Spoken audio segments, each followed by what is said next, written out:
রাজা, তার নাম হচ্ছে রত্নমাণিক্য, যার পূর্ব নাম ছিল রত্নপা, তার পূর্বপুরুষের নাম হচ্ছে মুচাংপা। এই তারা এসছে পঞ্চদশ শতাব্দীতে দুর্ভিক্ষ তাড়িত হয়ে বর্তমান যে মায়ানমার বা ব্রহ্মদেশ, সেখান থেকে। তার আগে এদের আদি বাসস্থান ছিল মঙ্গোলিয়া। সেই সঙ্গে আরো এই একটা বই আপনাদের সামনে আমি তুলে ধরছি।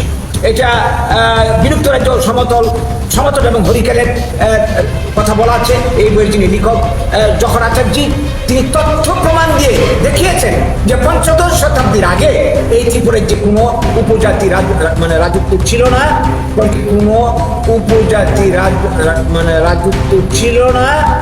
পঞ্চদশ শতাব্দীতে আমরা যে ইতিহাস পেয়েছি, ত্রিপুরার সবচেয়ে যে প্রথম রাজা, তার নাম হচ্ছে রত্নমাণিক্য, যার পূর্ব নাম ছিল রত্নপা, তার পূর্বপুরুষের নাম হচ্ছে মুচাংপা।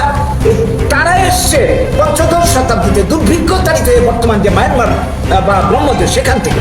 তার আগে এদের আদি বাসস্থান ছিল মঙ্গোলিয়া। আজকে এইখানে এসে তারা এখানে ত্রিপুরাতে এটাকে নিজের ভুল বলছে। এরা আসলে কি বলবো, অনুপ্রবেশকারী আর বাঙালির বহিরাগত। আর বাঙালিদের আদি জায়গা হচ্ছে ভারতবর্ষ, এই বাংলা। বাঙালিরা এখানকার ভূমিপুত্র।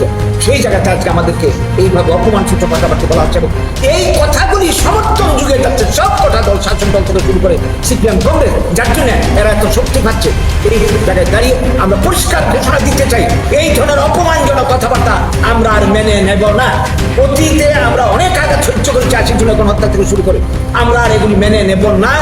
এবং যা আমাদের অধিকার রক্ষা করার জন্য করার প্রয়োজন পড়ে আমরা সব কিছু আমরা করতে রাজি আছি। আমরা ইতিহাস ঘাটলে দেখা যাবে অনুপ্রবেশকারী হচ্ছে উপজাতিরা।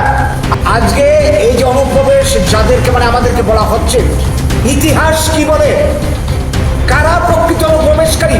ইতিহাস ঘাটলে দেখা যাবে অনুপ্রবেশকারী হচ্ছে উপজাতিরা। আজকে এই যে অনুপ্রবেশ যাদেরকে আমাদেরকে বলা হচ্ছে, ইতিহাস কি বলে, কারা প্রকৃত অনুপ্রবেশকারী? ইতিহাস ঘাটলে দেখা যাবে অনুপ্রবেশকারী হচ্ছে উপজাতিরা।